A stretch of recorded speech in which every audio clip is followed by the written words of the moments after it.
je vous avise que j'ouvre un réquisitoire introductif en vue de votre mise en examen devant un juge d'instruction pour des faits de viol au pluriel sur mineur de 15 ans par ascendant légitime. La victime étant votre fille qui est née en 79. Oui. Ce sont des faits prévus par l'article 332 du Code pénal.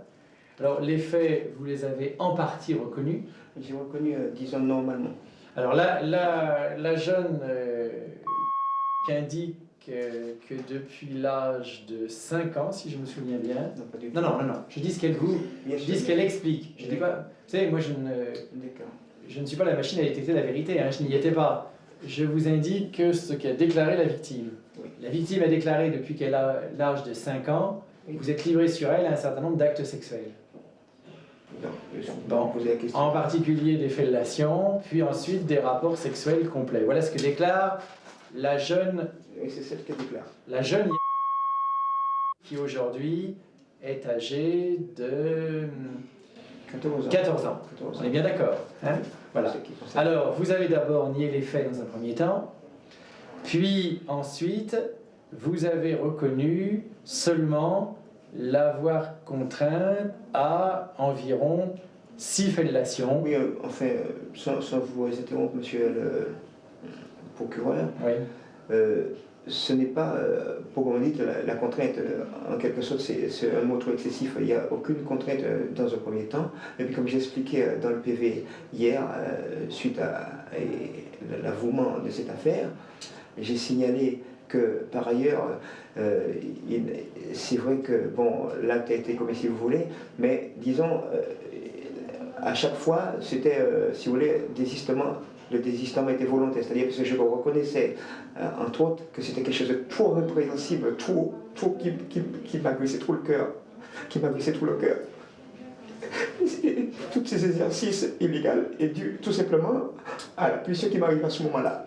Alors, quand j'ai constaté il fallait assouvir cette punition, je commençais l'acte, mais je m'arrêtais parce que je me disais, encore une fois de plus, que c'était pas bien, c'était tout... Alors, c'est ce que vous avez dit, vous avez reconnu les fellations, on est bien d'accord? Oui.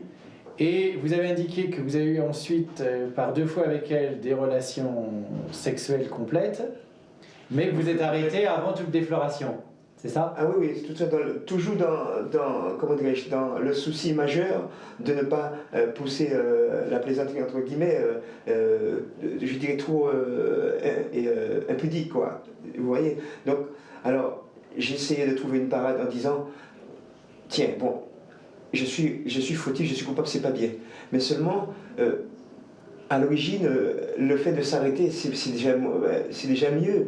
Non seulement il y a extinction de la pulsion, mais en plus, je ne me suis pas montré, j'ai pas livré une publicité totale, si j'ose dire. Il y a ça. Bon, ça c'est votre analyse des faits. Il reste que sur le plan de la loi, je sais, monsieur le procureur, puisque... Vous avez pour le moins des attentats à la pudeur qu'on ne peut pas être considéré comme non commis sous la violence, vu le très jeune âge de la victime, premier point. Et les fellations, vous savez comme moi que c'est un viol, c'est un acte de pénétration sexuelle.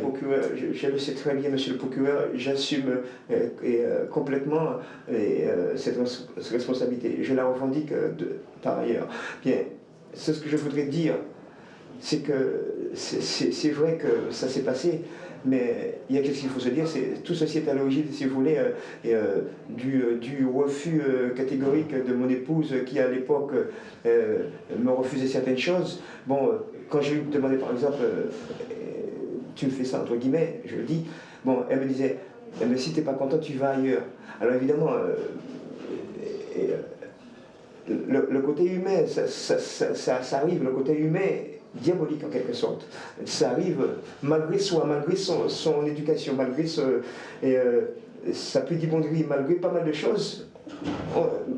Quel est mon intérêt? Pour moi, il s'agit d'une affaire criminelle, monsieur, et je requiers que vous soyez placé sous mandat de dépôt. J'estime que la transgression de la loi est trop grave et que vous devez, au début de cette instruction, être placé en détention. Je peux vous dire quelque chose? Oui.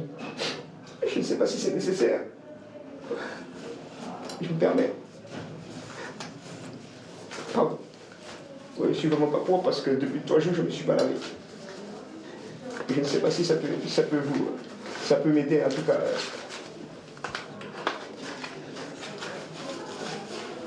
Il y a un point qui venait d'être... Allô? Oui, tu me rappelles dans un petit moment?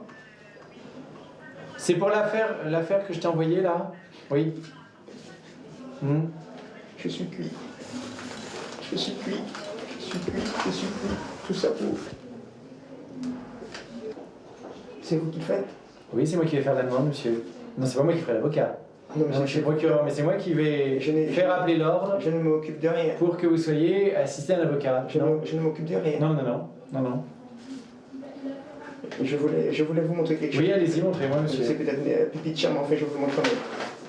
Oui, j'avais contracté un prêt au Crédit Lyonnais, c'est un prêt qui m'était consenti avec une certaine confiance, comme j'avais un certain découvert. Et puis, pour enflouer le découvert, puis payer des loyers en retard, etc. Donc, le Crédit Lyonnais m'a contracté ce prêt et j'avais commencé à le rembourser hier, et le mois dernier. Donc, ça a été fait sur la confiance. Excusez-moi. Jocelyne! Oui, allez-y, monsieur. C'était fait sur la confiance. Donc, ce deuxième mois, je devrais faire le deuxième remboursement. Venez me voir pour un envoi de copie à Madame de Maximi, s'il vous plaît. Merci. Voilà. Et puis voilà, maintenant, comment je vais faire pour le loyer? Ma voiture est sur la voie publique et j'ai commencé à démonter le moteur, la moitié sous la voie publique, le restant est chez moi et dans la maison. J'ai commencé, je ne peux même pas faire quelqu'un l'enlever, je ne sais pas comment je vais faire avec tout ça. Non mais monsieur, ça ce sont des considérations que je peux entendre. Oui, non mais ça je comprends bien, monsieur. Seulement c'est tellement loin des faits et la victime qui subit ces attouchements alors qu'elle avait... Je l'ai vu. Ça a commencé, elle avait 5 ans. Non, c'est donc cette histoire de remboursement par rapport aux dégradations et aux dégâts qu'elle a pu... Ça n'a pas été fait comme ça. Qu'elle a pu subir, qu'est-ce que ça veut dire? Non, je tiens à souligner, s'il y a une réparation à faire, je suis prêt à le faire, mais pas avec tant d'ampleur. Non, pas avec tant d'ampleur. Je ne mérite pas ça. Je ne mérite pas ça. Sincèrement, monsieur le procureur, je ne mérite pas ça.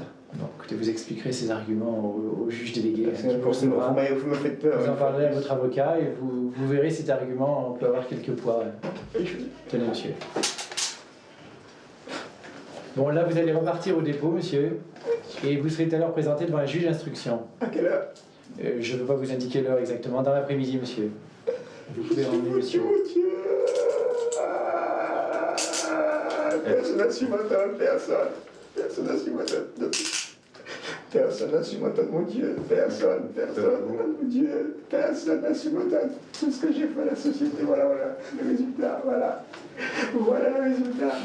Personne n'a su m'entendre, personne. Oui, je suis au courant. D'accord, merci.